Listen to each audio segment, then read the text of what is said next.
Mountain biker walks into a bar.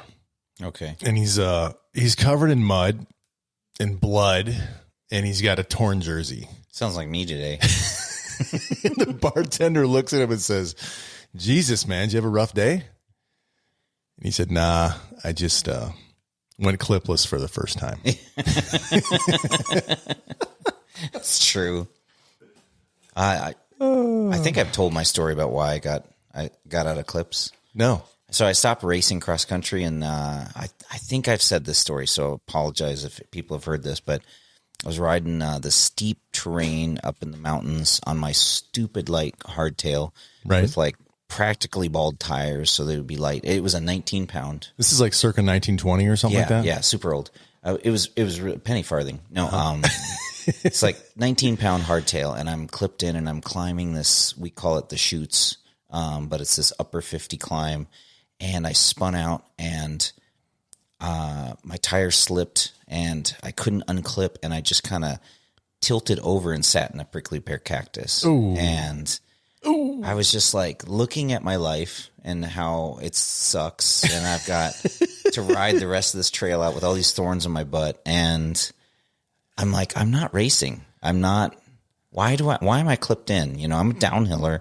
Like I'm going to flats, and that was it. That was my last. Was that before everybody went to flats? Before it was cool to go to flats? Way before. And the only time I rode flats or clips after that was on my road bike, and even now because of my knees, I switched to flats on my road bikes. Oh, interesting. So yeah, that'd be an unusual thing. Well, it is January 1st. Happy New Year! Yeah, Happy New Year! Yeah, Merry Christmas. Yeah. I haven't seen you in a few weeks. I haven't seen you since last year. So. That was yesterday. That's awesome. Anyways, we thought we'd do something a little bit different, but kind of the same. Yeah. I mean, I don't think it's the same, but no, yeah. I'm still, that's what Seth always says in his his Burn Seth Peak. Bike Hacks. Yeah, he always says that. Yeah. So yeah, a little kudos to Seth. I would like to do something like him where we just carve up a bike and re-weld it together and then ride it, and then everybody gives us money. That sounds good, dude. It sounds like a fun project. Let's do it.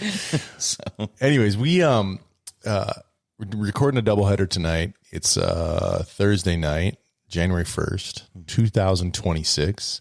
And I think when the new year starts, a lot of people, like everybody always has like, hey, I've got like, you know, I'm going to new me. I'm going to get in shape. I'm going to not be fat anymore. I'm going to really exercise this year.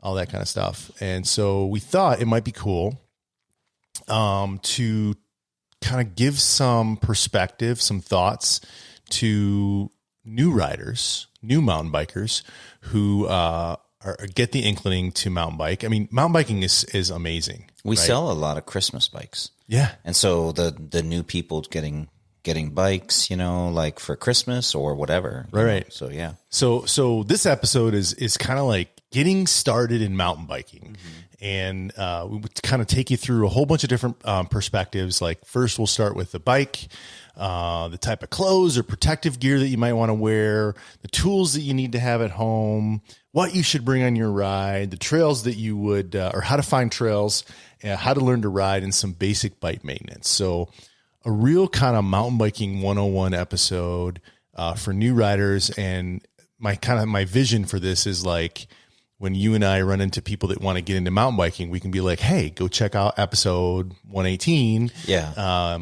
And I was just thinking it's a good place to start. The people probably listening to this I already know all this stuff. Yeah.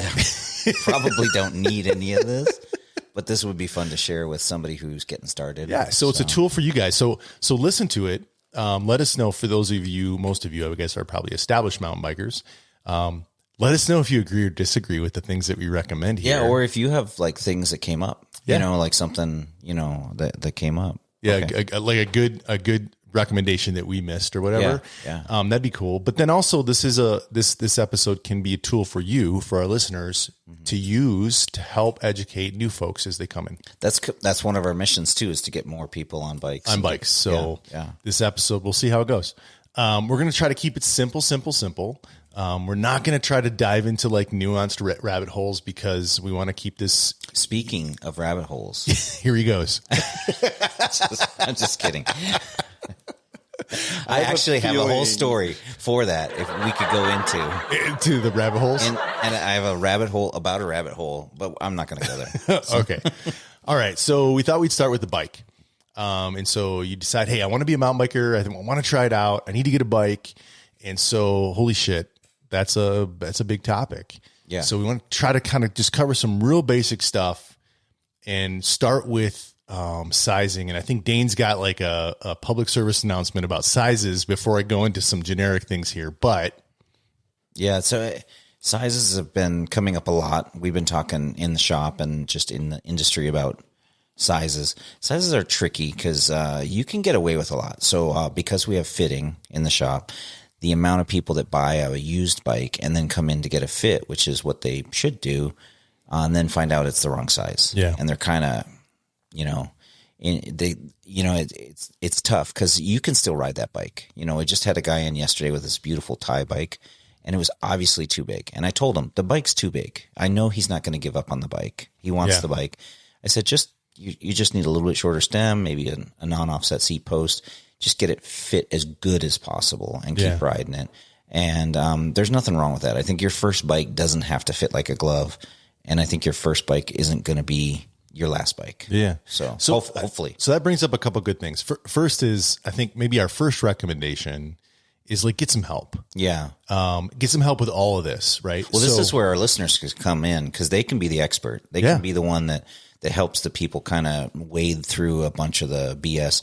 I mean, one thing, pitfall that happens a lot is people go to Walmart and, a Walmart bike can actually work for some people, but in a lot of cases, not every case, but a lot of cases, department store bikes will size them by the wheel size. Yeah. And then if the person is appropriate for that size and that wheel, that's great. But if they're any taller, it's just like a circus. You get a bad fitting bike. I think for the purposes of this, we're going to recommend bike shop quality bikes versus department store or Walmart bikes. Yeah. But get a friend. Another great place is to go to a shop. Yes. Into a bike shop in your local town, and they will help you go through all these things. But I'm just going to give some kind of generic. So I got a disclaimer too for that. Go ahead. The one thing that I would say that when you do use your local bike shop, build a relationship. Also, just value their time. Sometimes people will go in, use them as a resource, and then not purchase from them. And that can be a no-no. And it's one of those things that you just have to be respectful about. Yeah. And those people are getting paid and they have to get paid and they need their time to make money so that they can put food on their tables. Obviously, that's me, so I'm kind of talking personally. Yeah, but if you're using them as a resource, you should buy the bike from them as well. Well, or buy the products from them. And if you don't, because we have this happen, if you don't, be upfront about what you're trying to do. And then use them for whatever possibility that you can, Right. But just remember their time is worth something. Yeah, it is. And their resource is worth something. And that's an investment for you because if you keep riding, they're really going to be there for you. So get a shop that you like, get a friend that's a mountain biker, that can help you through this. But we're talking about the bike. Let's start with sizing. And so I'm just going to go by height. And I think the nuance here is that every single bike brand is different, is unique. This isn't like a rule that works for everything. This is just kind of like general kind of guidance. Yeah. If you're pretty short, 5 foot, 5'4", extra small frame. Yeah. Yeah. A little taller, 5'4" to 5'8", you can get away with a small frame. 5'8" to 6 foot, medium frame. 6 foot to 6'2", large frame, and 6'2" and above, extra large frame. Yeah, and there's a lot of crossover there. Tons. If you're 6 foot and you get an extra large, if you're 6 foot and you get a medium, or if you're 6 foot, you can get a large. Yeah. You can be in between. Yep. So. Yep. Okay, so that's kind of sizing. And again, your friend or your bike shop can help you, but that'll kind of give you a feel for different sizes. From a brand perspective, again, we're going to recommend that you stick with a bike shop quality bike, not a department store bike. There's a lot of reasons why we would recommend that. Just the quality of the products that are in bike shops, it's just a different level. And from a safety perspective as well, from a maintainability perspective as well. All these things is why we would recommend like a bike shop quality bike. The assembly process in a bike shop is very different than a department store. Yeah. And if you go to a sporting goods store, like a big box sporting goods store, it's very common that sometimes they'll have a stock person put together their bike. Walmart's, that type of business that's not a sporting goods, it's really trying to do everything. It's even worse, less specialty. Yeah. And, these are the ones where you see those pictures where the forks are on backwards and nothing's tight. And those bikes will not last. If you take a cheap bike and actually build it correctly, it will live a much longer life than one that's not. And then the bike shops also usually have a minimum of quality level that they'll deal with. So, right. So we got a handful of brands here, and we could argue for fucking ever. Yeah. I mean, maybe I'll take out the F in this episode, but we'll argue forever about the brands. But I've just picked out 5 brands here. Yeah. And we can debate this, but 5 big bike shop quality bike brands: Trek bicycles, Giant bicycles, Specialized bicycles, Norco bicycles, and Rocky Mountain bicycles. All seem to have good kind of entry level quality, not super expensive bikes that are good to start with. And there's other ones out there, but those are just off the top of our heads. Yeah, for sure. Another thing we'd want to say is we would recommend that you avoid the direct to consumer for the first bike, because I think you need that help. You need that shop, or you need a friend, someone to help you, mostly the shop, to help you, work through getting into the sport. Yeah. The direct to consumer really relies on giving you all the info themselves to you. The problem is they don't give you any advice on what's wrong with their product, because that's not what their marketing department's going to do. Yeah. And a bike shop will actually do that. The bike shops will give you advice. Even though they're selling that product, they'll tell you why you may or may not want that product. And that's one of those filters that's really nice that they provide. All right. So when it comes to mountain bikes, you have kind of 2 main different categories to select from. You can get a hardtail, and that essentially means that you have no suspension on the back of the bike, and you have a suspension fork on the front. So they call that a hardtail. Or you can get a full suspension bike that has suspension both on the back and the front of the bike. From a pricing perspective, for new, you're talking about, for kind of what, like the level that we would recommend for entry level for hardtail, it's like $1,500 to $2,000. For full suspension, $3,000. Dane, what do you think about those numbers? We've got a couple hardtails that we have been selling. Mm-hmm. So our shop does a lot of boutique stuff, higher end. Yeah. And so that's spot on for nice boutique-y stuff.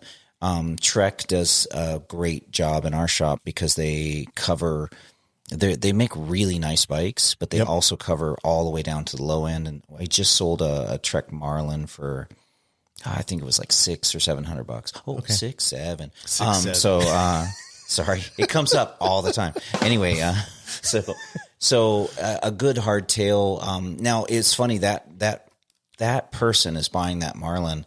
They came into the shop. They had already purchased a different bike from a big box sporting good. They bought the house brand at the big box sporting goods place. It sounds like REI. I don't know. I'm not naming it, not naming any names, but that company had said, "Hey, we're out of it and you can't get it." And so he was actually looking for himself, right? But this bike was meant for his son. I pulled up in, and this is where a bike shop can help, and I didn't intend on actually selling him a bike. Honestly, I was just trying to help a guy out, help another father out near Christmas, get a bike. Yep. And, I pulled up on our computer that bike that he was looking at. And then I pulled up a Norco that we do sell. Right. And then I pulled up a Trek, and then I just went over the parts with him and told him which ones were better. And the Trek blew away both of them. And then his son really loved the color. And so, so funny. Yeah. And so it ticked all the boxes, and it was the same price. So he didn't pay extra. We did have to order it to get the right size. But that was a clear case where somebody went to this big box place thinking that they would get a better deal than a bike shop, then went to a bike shop, got a lot more help, and actually did not spend more or have any problems. So that's great. Yeah. So what you're saying is, I overshot the pricing a little bit. So on the hardtails, yeah, like a decent entry level hardtail, sub $1,000. Yeah, I think sub 1,000 is solid. Like, I prefer to see a name brand suspension fork on the front. Right. Because I feel like if you want to grow into biking and not feel like that thing's kind of an anchor, that's probably the minimum. And those are right around 1,000. Right. So with either a RockShox or Marzocchi or some name brand fork on it. And the good thing about like an entry-level hardtail is that for the most part, you can upgrade it, right? Yeah. So you can spend a little bit of money. The frame will be good. And then if you want to put a better fork on or better components or better wheels or whatever, you can do that as you grow with the sport. Yeah. And our experts listening that are talking to their friends about this stuff, they want to kind of help their friends understand the possibilities. Yeah. Because if you're not going to upgrade, and I tell people this in the shop all the time, if you're not going to upgrade and you're just counting on just getting a different bike, you know, hey, if I like this, I'm just going to bail on this bike and get a different bike. That's fine too. Then you can go a little bit lower price and kind of just see if you like it. If you're planning on upgrading, you kind of want to spend more because you want to make sure that you are getting the better frame and a couple features. I'll give you an example I use in the shop all the time. Front cranks on a bike. Yep. If they're stamped steel and riveted together and you have to change the crank out when the gear wears out, when the chain ring wears out, that costs a lot more than just a chain ring.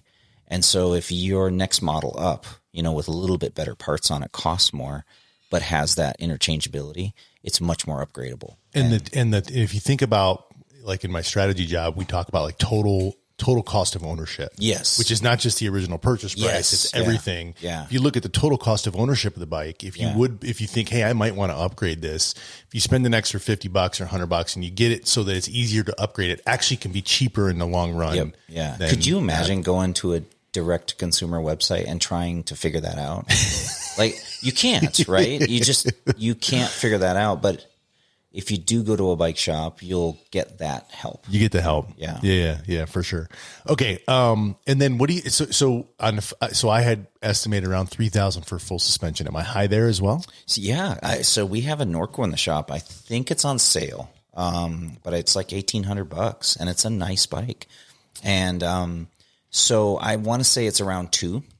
So I think 2,000. Right. And that has a RockShox suspension on it and hydraulic disc brakes, and it's 1x, and it's a good pedaling platform, suspension wise. So I think there's definitely full suspensions that are around 2. Okay. Maybe even cheaper. So sub 1,000 for hardtails and 2,000 roughly for entry level full suspension. Yeah. And again, you'll want to get these bikes with the help of an expert, either a friend that's really knowledgeable or the bike shop itself, because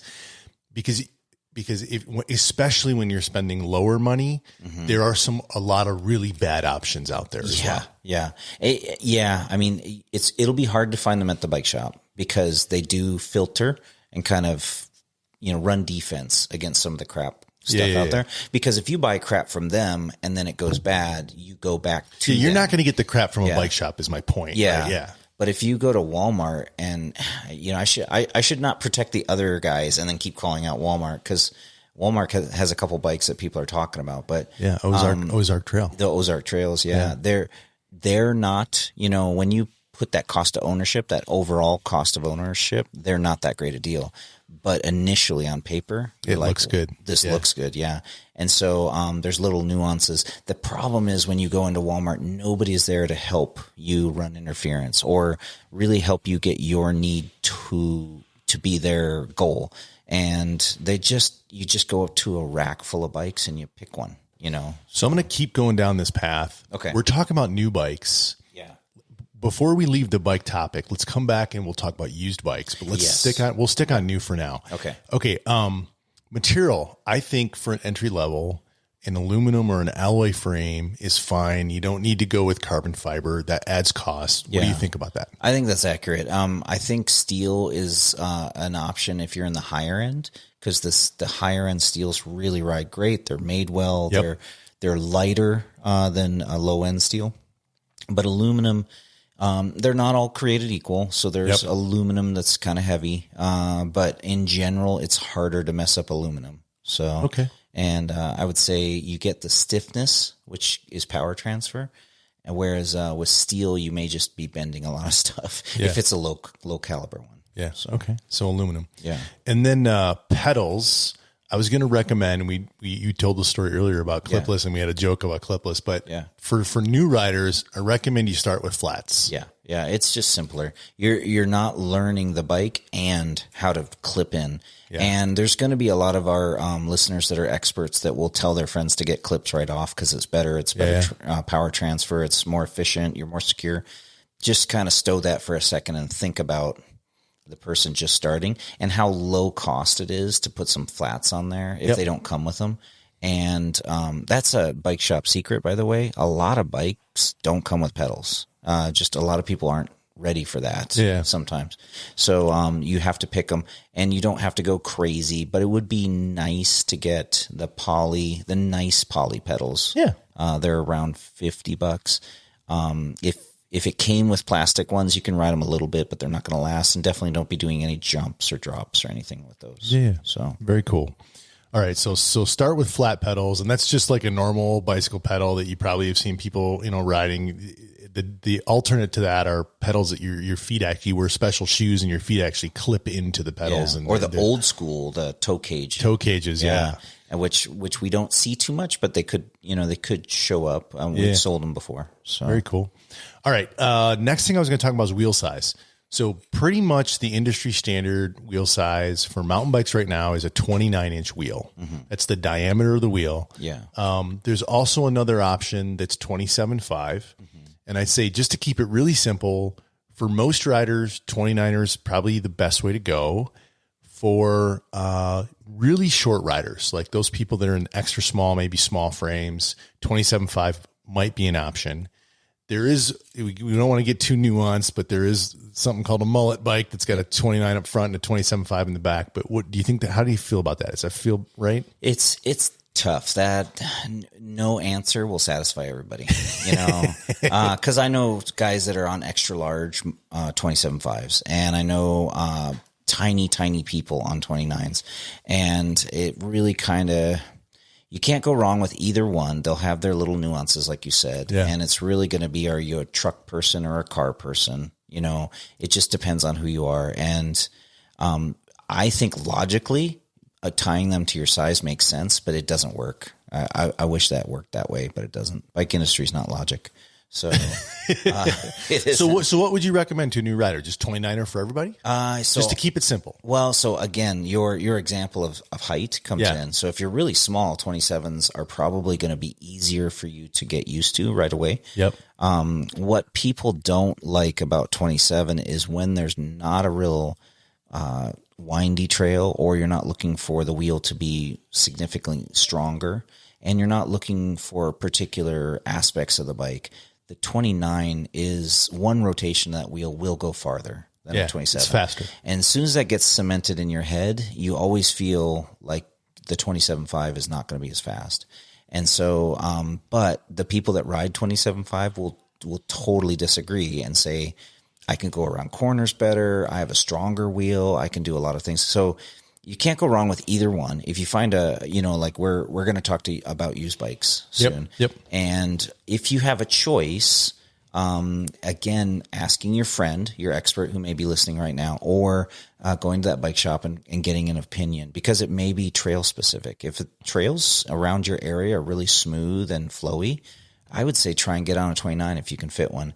If you're in square edge bumps, the 29 is a little smoother. So, but if you're in really tight trails, or you want a really playful feel, or you're at bike parks, 27.5s have stronger wheels and usually shorter wheelbases, so they're more maneuverable. Okay. So very cool. All right. And then I think the final thing here, and then we'll talk about used bikes, is like you have to decide how much travel you want. Yeah. Yeah. Whether it's up front or in the back. And so I would say that this is a very, very, very nuanced topic. Yeah. Lots of different options. Just like the wheel subject. Like the wheel subject. Yeah. There's tons of different options. But I think my gut is for a generic trail bike, just trail bike that you would ride on trails. Yeah. Without getting super specific, like about 140 millimeters feels right for the amount of travel. Yeah, I'd say 120 to 140. Calling it a trail bike is probably better than anything. Yep. Because the old trail bikes and the new trail bikes have similar travel. Okay. So I think if you go for a lightweight cross-country bike, you're going to get into a category where the bike is specialty. And if you're going to go into an enduro or free ride or a bigger hit bike, it's specialty, whereas the trail is meant to kind of do everything. Yep. So do everything bike. Okay. So we talked about sizes. We talked about some brands, Trek, Giant, Specialized, Norco, Rocky Mountain. Maybe we didn't, we need to cover, before we move on to this, we need to cover used. We'll get there. Yeah. But we talked about the pricing on hardtail versus full suspension. Yeah. But I don't think we talked about anything other than the pricing.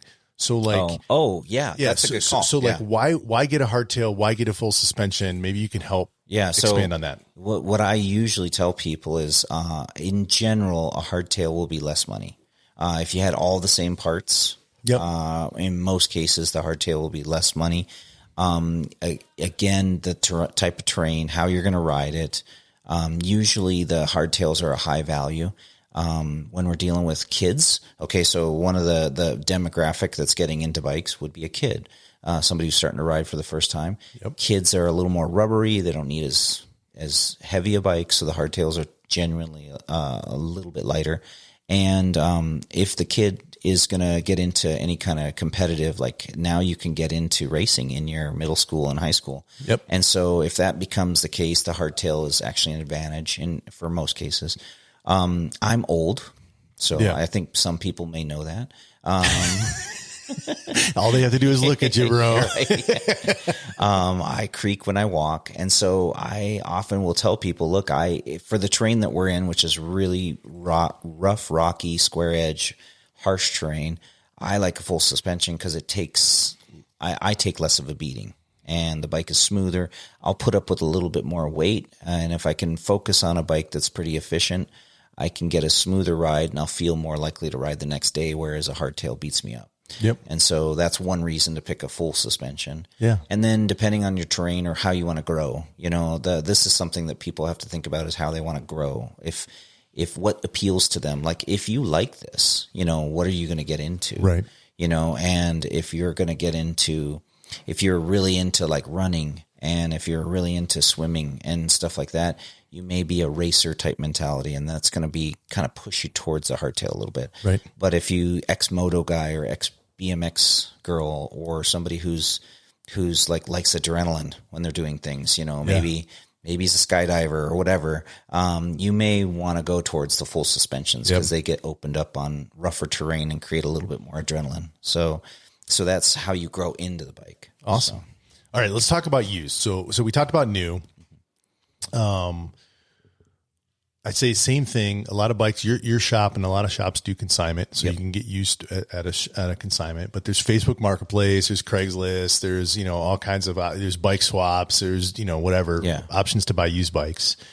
I'd say all those same rules apply. Get a friend. Yep. Right. Yeah. If you don't know, so I would say that the biggest advice that I give to people all the time is, if you know what to look for, a used bike is a really good value. There's a lot of people that are constantly moving to the latest and greatest. Yep. They're kind of moving out of their bike, not because it's worn out or anything, but because they like the new stuff and they're into this hobby so much that they really like that, or they're competitive.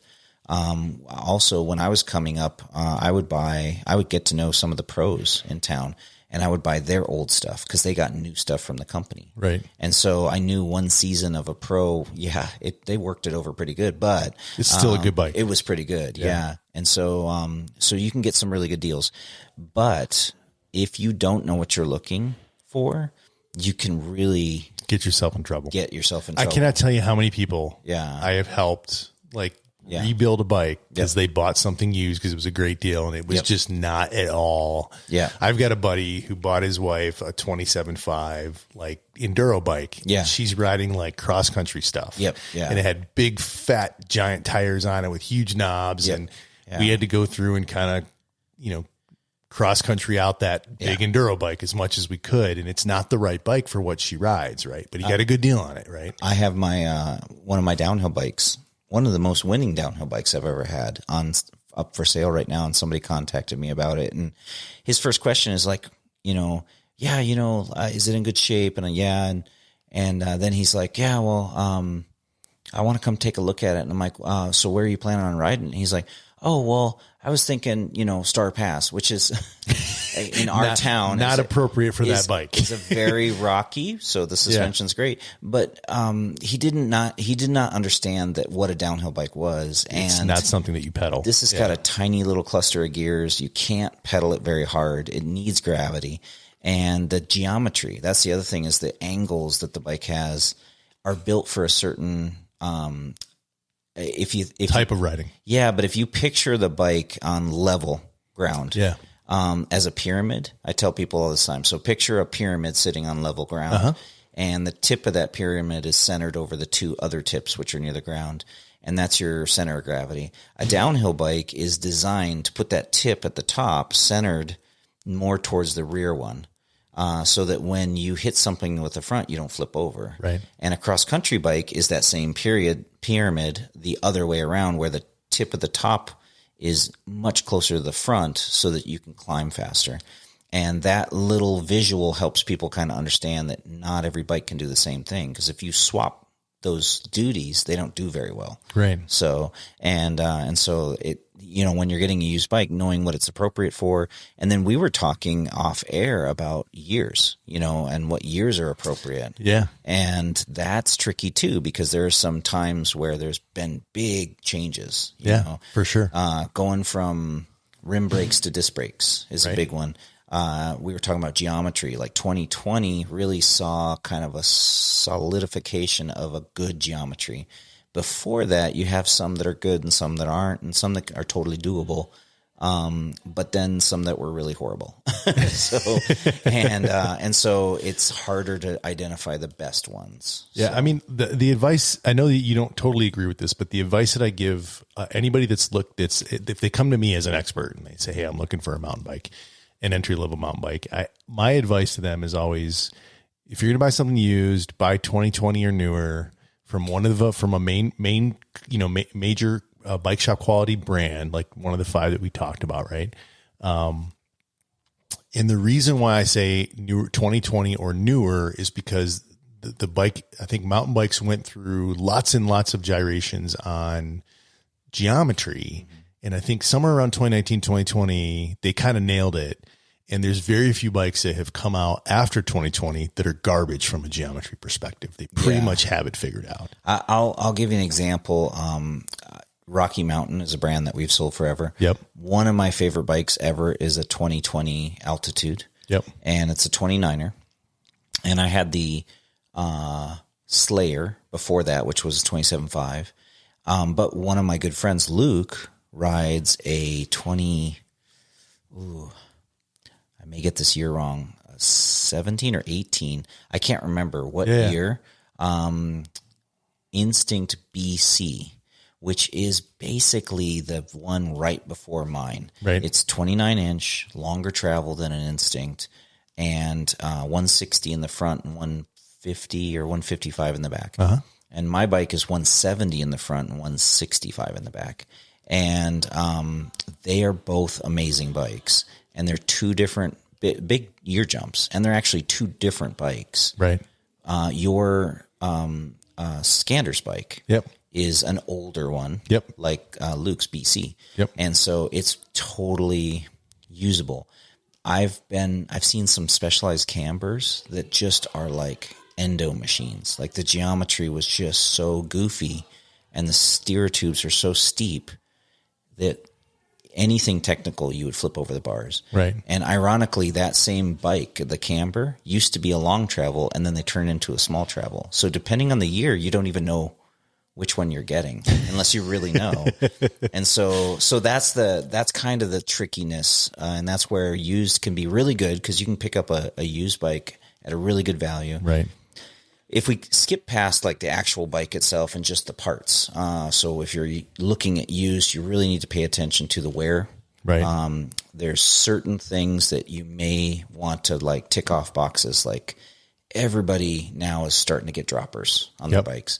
And so if it has a dropper, great. If it's full suspension, I tell people this all the time. If it's full suspension and you're buying it used, and granted, I'm biased because I do suspension for a living, but you probably want to get the suspension serviced. Yep. And that's because we approach suspension like an oil change in your car. And if you buy a used car, I would give you the same advice. Go get the oil changed. Just do it. Like if the guy told you he did it, great. But just have the peace of mind and set that odometer to zero. Yep. And you're looking at $150 to service roughly, right? Yeah, depending on what you need. And so you want to factor that in too. Yeah. Because let's say you're finding an older bike, it's aluminum and it's $1,500 and it was $3,000 and it's a 2017, right? Yep. And $1,500, but the tires are worn, the drivetrain has half its life, and you should get the suspension serviced. So you're talking about like $1,000 of. Or $750 anyways, even to replace the tires and the drivetrain and even if it was $500, you're now at $2,000. Yeah. And so now you got to look at that bike that we may have at $2,000 that's brand new, now has a warranty. Yeah. If there's a crack in it, it'll be taken care of, and everything's new, so you have full life in it. So that's where it gets a little tricky. Yep. So get that friend to help you. Yeah. All right. So if we move past the bike, okay. The next thing I want to talk about is like, what do you wear when you ride? And I'd say hopefully clothes, clothes, right? Yeah. So, but what type of clothes? So first and foremost, I think 100%, if you're mountain biking, you're in the woods, you're on trails, you need to be safe. I think a helmet is like a must have.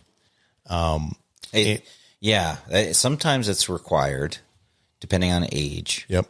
But yeah, if you're not wearing a helmet, man, there's been times when I forgot my helmet and I did a ride without my helmet on.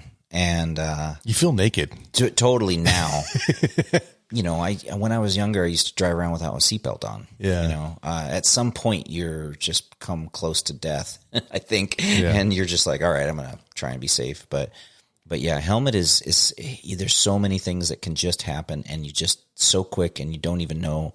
And it has nothing to do with your skill level. So it can just be circumstances. And your bike shop will have all types of helmet options. From a pricing perspective, I was kind of looking at the pricing, and it kind of felt to me that like the entry levels were like sub 50, the mid levels were like sub 100, and then the high end was like sub 200. Does that feel about right? Yeah, that's about nailed on. The little secret of that is that $50 helmet and the $200 helmet all meet the minimum safety requirements. All have the same safety ratings, but minimum safety minimum safety requirements. The 200 may go beyond that, or the 200 may have a bunch of holes and be way lighter and way more ventilated and have the same safety strength. Yeah. And so when you think about how much it takes to make something that has less material just as strong. Yep. So that's because people say that all the time, like, I'm just getting more venting, Yeah. I'm getting less material and I'm paying more. And I'm like, nah, you're paying an engineer to figure out how to keep your head safe with less material. And some of the kind of main brand helmet brands like Bell, Gyro. Yep. What else would you say? Specialized, POC. Yeah. The ones we carry are MAT, Laser. Laser's a Shimano product. Yep. Yeah. Uh-huh. And Laser is the oldest helmet manufacturer in the world. Okay. Isn't that crazy? Yeah. Again, this is where I would definitely say, even if you bought your bike at Walmart, don't buy your helmet there. Yep. And again, I'm sorry, Waltons. I don't mean to call you out. It's just that keep doing it. Yeah, they are trying to get you the cheapest possible version. Don't skimp on your head. There's nothing wrong with getting a good helmet. You don't have to buy the $200 one. Be more of a slave to fit, and then get it from a good source. So that comes to like buying online. So it's very easy for people to buy a helmet online. It's much harder to buy a bike. Yep. When you're buying something online, especially safety equipment, be really careful. Like there's a lot of fakes. There's a lot of things that don't have the same, I guess regulations on how they're built. And so be really careful, and they can come through the same channels that you're getting all your other stuff. And you may trust the channel, but the person making that helmet may not be the best place. So would it be a safe recommendation? We've talked about this on the podcast before, but I think I always recommend don't ever buy a used helmet. Yeah, I think that's safe. I think if you know the person and the circumstance, It's, it's sometimes it's unavoidable. People will do it because they're wanting to save money. The helmets are in most cases styrofoam, and they're a crush material. When they take an impact, they weaken. And so even if you can't outwardly see the impact, it could already be weakened. And then if you take an impact with that weakened helmet, you may not have the same level of protection. Yeah, you may get more damage to you than if you hadn't. And so if you're talking $50, like, the biggest one that drives me nuts is when the parents won't spend the money. And I'm sorry if I'm calling out any parents that have done this, but if you go into a shop and you only have one brain, you're griping that the helmet is $40 or $50 and not $20 for your kid.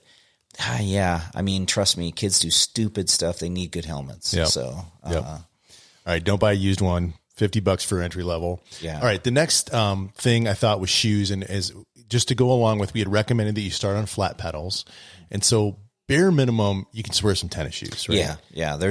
As you move up in the shoe, like, you get performance features, but ultimately you can just roll out in your New Balance, or your Adidas or your Skechers or whatever. Would help to have a flatter bottom.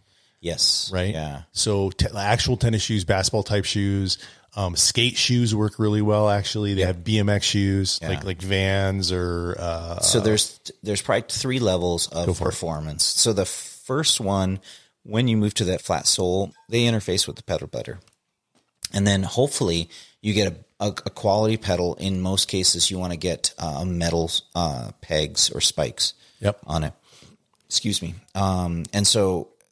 So that's the first thing, is having something flat that sits well, and so you can move your foot around, Yep. As you get better, you want to increase your performance. A couple things happen.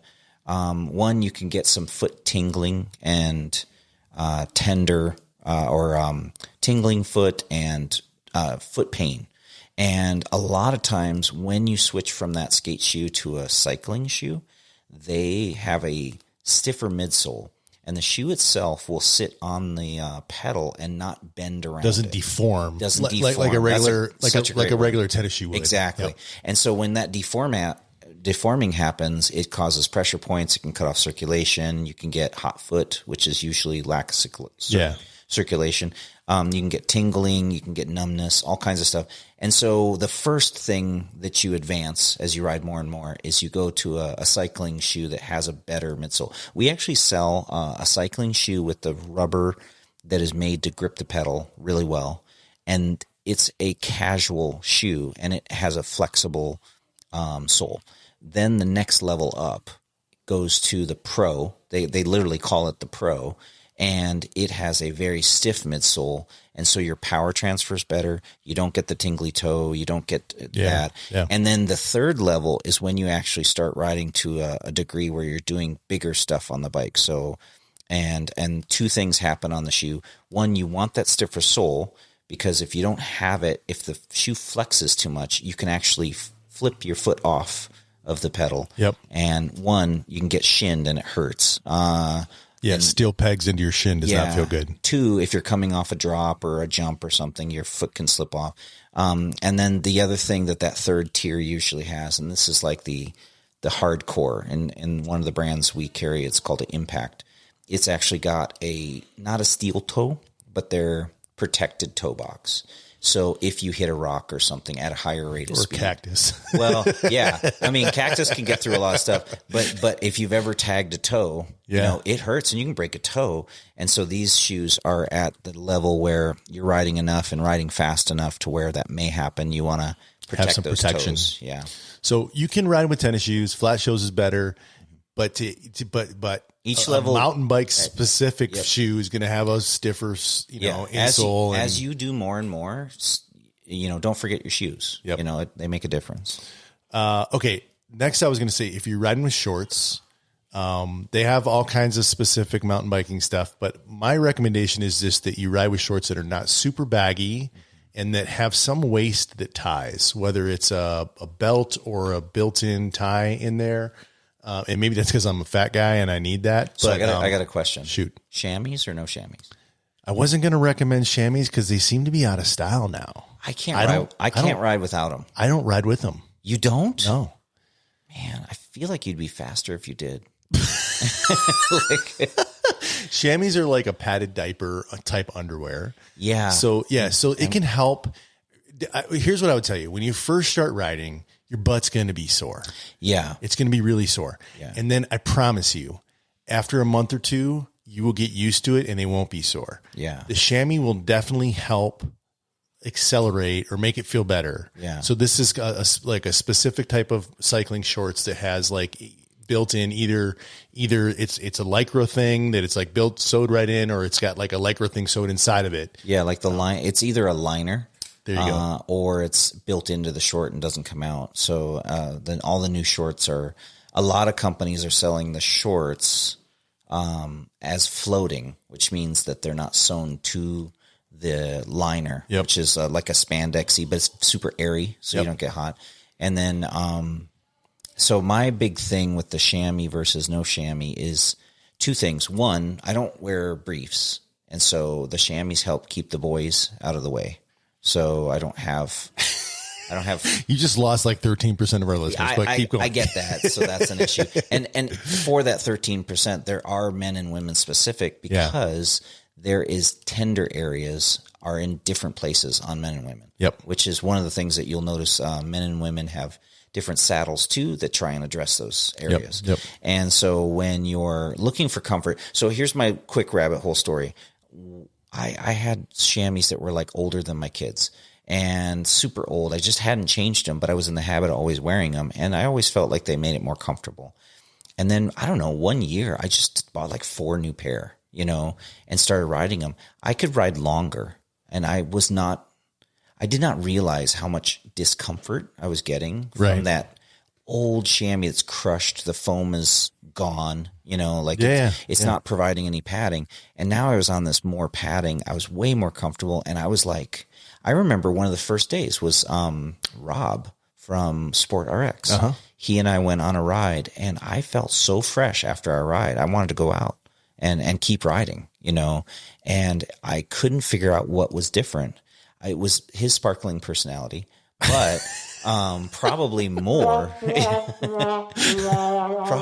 Rob does have a sparkling personality, right? That was the wrong sound effect to use, but yes. But I think it was just the new padding because I wasn't riding these worn out shorts. So I would say a new rider will get more benefit out of that chamois short more than than me. I wore them for years and years and years and have gone away from your them. butt's already conditioned. So it's kind of like my butt's like old leather. Yeah. It's like a gateway. It's like a gateway. Okay. drug. So you're saying shorts with chamois. I think chamois. Now here's we always do our shows on Bike Shop Secrets. Here's one of those secrets. Chamois, so we say chamois, we should clarify. Chamois is what in the olden days they were made of. Really what they are is padded shorts. And they're made usually specific men's and women's. The one version that they make now is called a liner, and it is like a spandex, but don't wear it by itself because it's so airy you can see through it. So people will see your butt crack, and you don't want that. But that can be put on, and then not just the top of your crack either, the whole thing. Yeah. I've ridden behind people like that, and it sucks. But truthfully, these liners are really cool because you can take a regular, like I just got some new shorts for Christmas. I think they're golf shorts from Under Armour, and they're great. You can put those over the top of those padded shorts, those liners. And you can get the same result as if you buy a cycling specific. The cycling specific stuff will have a couple features that other shorts don't have, and I'll tell you what they are. Not so much the cinching, which you're saying is just keeping them up, but they will usually be cut higher in the back. So when you're bent over, you don't have the plumber's crack. So that's one of the biggest things. And then the second is usually a way to vent. So they'll usually have some sort of venting on the inside of the thighs that helps you cool. Okay. And so those are the two probably biggest things that you'll see in cycling shorts versus regular shorts. But a little hack is to run the liner under your regular shorts that you probably already have. As a beginner, it's a low-cost entry. So. Okay, cool. And then pants, I think everything we just said is the same. Yeah. Same recommendation. There's one nuance to pants that I just want to make sure. specifically on the right side of your body, on your right leg. Yeah. You do not want to have baggy pants on your right leg because that can get actually caught and sucked into your gears. Yep. Yeah. Yeah. So I would say there are three things, like jeans, probably you see people with jeans on, but the heavy seams can cause pressure points, especially in your butt area. And then, stretchy material is probably preferred. And then like you said, the skinny jean cuffs, so that they don't get into your. Or you can even take, if you got baggy pants, that's all you got. You can even like tape them or they make roll little them up, cool little reflective ones like the commuters use and stuff like that. It'll just keep them out of there. Yep. So, I had in here optional for gloves. Dane says gloves are not optional. It's our terrain, Our terrain here. So I said for sure, if you're in rocky terrain, you should wear gloves because at some point you're going to crash, and it's the difference between having your hands all cut up in an awful shape and your hands just a little bruised. Yep. Yeah. Yeah. I mean, I've cut through gloves that I wonder what would have looked like. I would have been a trip to the hospital if I didn't have gloves on. And the gloves, I still got scarred up, but the gloves kept me from being filleted open or whatever, because I'm landing hands first. Your hands usually go out, Yeah, it's interesting. You say I put them here as optional, but I will not ride without gloves. It's weird too because your hands sweat, and so again, we talked about the shoes where you kind of have this first level where you just you roll your Etnies or your Adidas or whatever, and then as you ride more and you get as a better rider, you're going to go to the next level. And then if you ride even more, you're going to go to the next level and get even more specific. I think, the performance reason to get gloves is your hands sweat. And as you're riding harder and your hands get sweaty, you can slip. Your hands can slip off the bars. And that's bad. And so they'll help with that. But the crashing, I would say, is the safety part. Yep. So, and then, another thing on safety, and I think these are optional, is knee pads and elbow pads. Yeah. If I ride, I have them. I don't wear them on every ride. But if I go somewhere that's like at the top of my skill set, or I'm going to be riding with Dane somewhere really super fast, I might throw my knee pads and elbow pads on just as an additional set of safety protection. Yeah. If I'm on the edge of what I'm comfortable with. Yeah. Yeah. And sometimes. So in our area, it's hot most of the time. We, as a shop, try and stock the pads that tend to make the most sense. Yep. And since we don't have a chairlift near us, we tend to have like really airy, easy fitting, easy mobility, pads, so that you don't feel like you've just got these things that are just all kinds of pressure points and binding and tight and just hard to move in. Those are fine when you're on like a gravity bike at a bike park, because you're not pedaling to get up the mountain. You're using a chairlift. And so as you're coming down and careening, you're getting a thicker, stronger pad. And that's important. When you're doing cross country, you look for the lighter ones. Yep. So. All right, so we have we're already 53 minutes in. I felt like we were doing good, and then I started talking. So we have a bunch of other topics, so we probably won't go too deep into each one of these topics, but we want to make sure we cover them. So the next one is like, okay, so you got a bike, you got your clothes, you need to have some tools at home. What are the bare minimum set of tools that you need at home? So I say you need a bike pump. Mm-hmm. Most bikes use Presta valves. It's a specific type of valve. The higher quality ones. Yep. Yeah. It should have an air pressure gauge on it so that you can tell when you're pumping your tires up how much air you're putting in, because tire pressure makes a big difference. I got a question for you on this. If you only could have one pump, would you have a little mini pump, which are meant to be able to go with you when you ride in case you need to air up your tire, or would you only own a floor pump with a gauge on it? That's a good question. I would probably only own well, you have to have it when you go out on the trail. Yeah. But it's tough. It's not as convenient. It's not as convenient. I think I would own a bike pump, like a floor pump. Yeah. And then I would get CO2 cartridges and carry those with me. That's something we run into in the shop all the time, because it's an added cost. And you kind of need both, or it's really would be better to have both. One of them that you hope you never use, and that's the small one that you try and take with you. Yeah. The other one you should almost use every single ride, and we tell people that in the shop. So every time you ride, you should be checking your pressure, because it's easy for them to go down. And so I would say the floor pump is the first thing. It's funny, man. I have to pull teeth sometimes to get people to buy a floor pump. And we had one guy coming in the shop that would come in like every week and pump up his tires. And we're like, why don't you get, I mean, they're $30 or whatever it was. And I'm like, just get the floor pump. And like, he'd come in and want to come into the service area and pump his tires up. And we're like, just get a floor pump. So we think you need a floor pump. Yeah. You need a metric Allen key set. Yep. And I've got 1.5 to 10 millimeter. It covers everything. You need a Phillips and a straight edge screwdriver, kind of a medium, small size screwdriver. Mm-hmm. You need these things called tire irons. Yeah, and that's which are tire levers. Tire levers because they're actually plastic. Yep. And that's how, these are tools that you use to put on and take off your tire. Yep. And I recommend some needle nose pliers and some wire cutters or dikes. Wire cutting dikes. And I think that's the bare minimum that you need to kind of do some basic maintenance on a bike. Yeah. That's pretty close. There's so many things. So if you buy a Scott bike, you're going to need to have a torque set. Maybe Torx and instead of a hex. And then you can get into like, do I need a chain brake tool because I might have to fix my chain? Yeah. There's lots of stuff. Yeah. Yeah. We can go forever, but I'd say that's kind of the minimum. Yeah. Water bottles. So what should you bring on the ride? Yes. Right. So that's the stuff that you had at home to maintain your bike. What do you bring with you on the ride? I have a saying in the shop. You should have safety, hydration, and flat repair. Those are the three things that I push on people. I tell people all the time, if you're going to buy a bike, I'm not going to try and sell you fries with every single bike. I'm not trying to upsell you.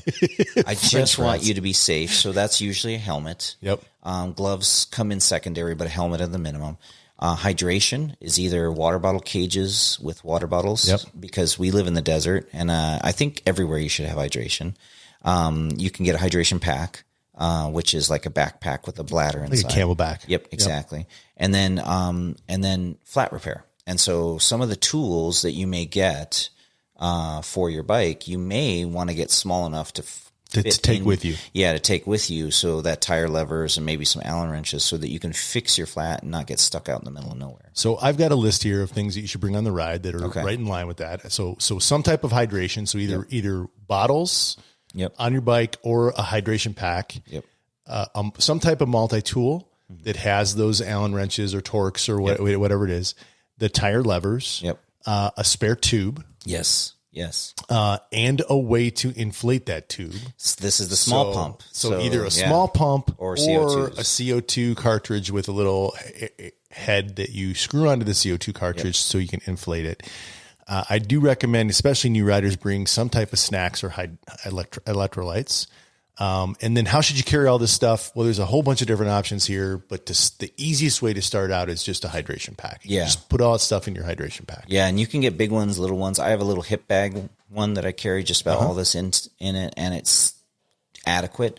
Longer rides, I have a big backpack that I can put lunches and even spare parts in if we're going to be way out there. And for that matter, you don't even, you could, if you have a backpack, you could just carry some water bottles and put this stuff in a backpack and ride with that. Yeah. Right. You don't need to just have a specific. Yeah. Right? Yeah. Or you forgot one. What's that? A friend or a significant other can carry all your shit for you. Yeah. Exactly. Which happens when I ride. All right. So those are the tools you need to have at home. That's what we think you should bring on the ride. But where should you ride? How do you figure out where to ride? Where are the trails? So a couple things we'll tell you. First, your local shop, that those experts or your friends, they can help you. There's a great app that you can get for your phone called Trail Forks that it'll tell you here's all the trails, and it'll actually have like a green is easy, blue is medium, and black is hard. It'll tell you like the level of the trails, and it'll tell you a little bit about them. Sometimes there's pictures on there. So Trail Forks is a really cool app that will help you find. And I've used Trail Forks all over the United States and been able to find, I think Outside owns them, part of Pink Bike. Trail Forks, that's all together. Do they still have a free version? They do. Okay. And then you pick your zone. Yeah, I think you can pick one zone for free, and then if you travel, you might have to pay an upgrade to like get different maps or whatever. I pay for the professional ones. We're riding all over the place. Also, I was going to say, you can look for ride groups. Yeah. So a lot of times on Facebook or other social media, or even in your local bike shop, there'll be groups that ride, and sometimes they'll do beginner rides or or intermediate rides or whatever, but they can help you find trails. So trail forks, local shop, ride groups, those are ways to find trails. I just want to talk a little bit about etiquette. Just 3 really quick things. First, don't ride on wet trails. What happens when you ride on wet trails is your tires actually can damage what we call the tread, which is basically just the trail. It can damage the dirt. It just kind of makes divots in there. And then when it dries, that can get hard and it can kind of mess up the trail. So don't ride on wet trails. We always wait for the trails to dry out before we ride. This is also something that might not seem natural, but when you come up on someone, if you're riding and someone's riding towards you, the person going uphill has the right of way. That's yeah, you keep going because I'll have stuff to say about Yeah. this. I mean, I don't know that whether I agree that that's the right thing or not, I don't. Yeah. I actually think the person coming downhill should have the right of way, but that's not the rule. The generally accepted rule of the trail etiquette is that the person climbing has the right of way. So you're supposed to stop for the person climbing and let them pass. And then the final thing is just be cool. Yeah. Like just be cool, man. Be cool to horse riders, be cool to hikers, be cool to other cyclists. A lot of the trails we ride are multi-use, so they have all different types. Just be cool. Okay. The wet trails, I totally agree, except there's a lot of places where they're always wet. And so if you're in the UK, the trails are built with that in mind. Or the PNW. PNW. Yeah. So you just be aware of what's going on in your neighborhood. We live in the desert. If you can't wait a day to ride your bike, Or 2 hours. yeah, or 2 hours, like you can do that. But in some places you can't. And so be aware of what they do to make those trails rideable, even when they're wet. Yeah. And then you're looking at things like fenders and things like that. So it's a different, each region is going to have different requirements. Yep. As far as the uphill, the person going uphill has right of way. That is always contended. People argue about it. I don't really know if it's actually written down other than like IMBA or things like that. Yeah. Logically, what they're saying is that somebody going downhill can put their brakes on, and the person going uphill is in most cases working the hardest, and losing momentum can stop them from even achieving the climb. Downhillers will complain because they're like, You killed my speed. well, not just that, but putting on the brakes is more dangerous. They'll have a lot of reasons why they're supposed to be. It's easy for somebody who's going uphill to just quickly put their foot down and get off the trail. It's very hard for a downhiller doing 20 down the trail to come to a safe stop. So without debating it, Yeah. though, the generally accepted thing is that if you're climbing, you have the right way. The big thing is the be cool. That is the number one thing. Yep. When you're on the trail, if you can give somebody right away, whether it's their right away or not, just do it. Just do it. Yeah, be nice. I do it all the time, and then communicate to other riders. Yeah. Like, hey, if someone comes up behind you and they're faster than you, Yep. Pull off and let them go past you. Yeah. Just talk, be cool, let them know what you need. If you see someone that's jacked up, they're on the side of the trail, do you have the stuff that you need? Yeah. Are you okay? Are you hurt? Yep. We got to look out for each other. So be cool. For sure. All right. 2 more topics. Learning to ride. Okay. I feel very strongly, and I'm going to throw this out there to the men. Okay. Because the women seem to already know this and accept this. Like, It's so true. but men do not. Get some fucking coaching. Yeah. Yeah. Get some coaching. Go to a clinic. Yeah. Learn. Because I tell you, there are nuances. And as I've continued to study and learn from people that are experts and professionals, my riding has gotten so much more safe, so much faster, so much more fun. Yeah. And I rode for 20 years before I got coaching. Yeah. Yeah. It's so true. People sometimes forget how much that can really matter. And somebody can just make it click with you sometimes, Yeah. Even if you put in your notes, like even if you watch something on YouTube that gives you some pointers, you talk to other riders, even if you have a buddy who can, you can just say, hey, would you just show me how you rode that? Or can I watch your line through that area or something like that? That little bit just helps a lot. So, yeah. So YouTube, Pink Bike, GMBN, Live Cycling, Burn Peak. There's Skills with Phil. Yeah. Joanna Yates, Yeah. who is up in Sedona. She's got a great Coach Jody.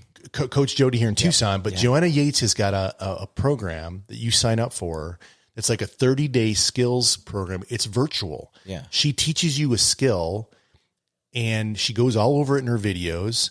And then you go out and you practice it for like 10 minutes a day. And every couple of days there's a different skill. And I've gone through her program and me, like her watching it. Okay, do this, don't do that, do this. This is where your body should be. This is how you should start that out. I have gotten better just doing those. So get some coaching, basically. Yeah. The final thing, basic bike maintenance. Yeah. Every time you ride, there's two things there's three things that I do every time I ride. The first thing I do is I check my tire pressure to make sure and tire pressure makes a big difference, right? And your tires can go low over time. And so you may not have a flat, but your tire can go flat if you haven't ridden for a long time. Yeah. If you just let the bike sit there, air will seep out. Yes. Just naturally, even if everything's good with the system, air will seep out. So you check your tire pressure every time you ride. Yeah. I check my chain every time I ride to make sure it's lubricated well. And then I do like a quick, I call it a loose bolt check, but I'm just making sure that everything's tight and nothing's like jingling or jangling or going to come apart. Yeah. If you can run, when you're doing your chain, run through the gears, just make sure they're not jamming or anything. And if you don't have a bike stand or something to do this, a trick is if you can hang a rope out of a tree or a rafter or something in your garage and have it hook onto your saddle and just hold the back end of the bike up off the ground. Yep. You can, it's like a super cheap, easy way to kind of pedal through the gears without the bike being upside down. You could also flip it upside down and do it, but just watch what's on your bars because sometimes they get scratched. Yeah, you don't want to get scratched. The tire learning bike maintenance we were talking about is I suggest everybody who gets a new bike sit at home in their garage, living room, porch, whatever, and change a flat. And just learn how to do it. There's a lot of YouTube videos. There's the bike shops will usually help you with this, but take a perfectly good tire apart and put it back together and make sure it's still perfectly good because you need that practice. Because in your living room, in your garage, on your porch, wherever you do it, is so much more comfortable than when you're on the trail and you're trying to get out and you need to practice. And it's not super hard. It's something you can do just sitting around. If it's raining out and you can't go ride, that's a perfect time to just take your front wheel off. You don't even have to do the rear wheel, but take the front wheel off and watch a YouTube video, call a friend over, buy them a beer or a soda or whatever, and then and change that flat and just learn how to do it. Learn how the tire levers work and learn the little nuances. So yeah, better to know how to do that at home than find out on the trail. Yep. I'll never forget my sister, who is an avid cyclist and had been riding for years, didn't know how to change a flat and got a flat, called me, and she's like, I don't know what to do. Yeah. So I drove 15 miles out to go find her and then help her change her flat. And then I was like, all right, you're going to learn how to do this now. Yeah. And this is to you experts that are going to help your friends that are listening right now. Yeah. We forget how hard it is to learn this. Yes. We do it so easy and we do it so much that we forget how hard it is. You need to practice this. It's not hard to do, but it's nuanced. You just got to learn how to do it. You just have to do it a couple times for it to click. Yeah. And then you won't forget. But man, we forget that we needed that little bit of a practice to get that to click. And the final thing here is I think know how to fix your chain. Yeah. If you have a chain problem, and that might actually mean I need to add one thing that you need to carry with you when you go out on the trail. Yeah. And that is a master link. And like we were talking about on the shoes, as you advance as a rider, there'll be things that add to this. And so the next level up after you started riding, you know that you want to do it. You just went out and got those shoes that perform better. And what was the other thing that you there was something else that we were like, yeah, you could do this too. This is the next level. Then you start working on your chain and making sure that you could just fix that link that breaks or have a quick link with you, things like that. Master quick link. Yeah. Yeah. You just start building on that knowledge. Yep. Awesome. All right, Dane. Well, cool.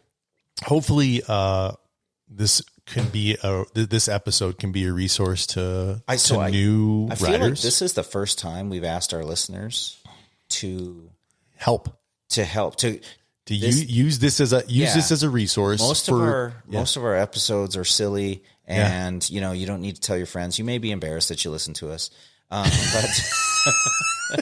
but this is one that I think you should tell your friends that are thinking about biking, and spread the word on this. And there's a lot of this stuff out there, but nobody's as cool as we are. No. So introduce your friends to us and let them know. We appreciate you guys. Yes, for sure. Merry Christmas. Happy New Year. See you next. Oh, wait, that doesn't work. Well, it could work. See you this year.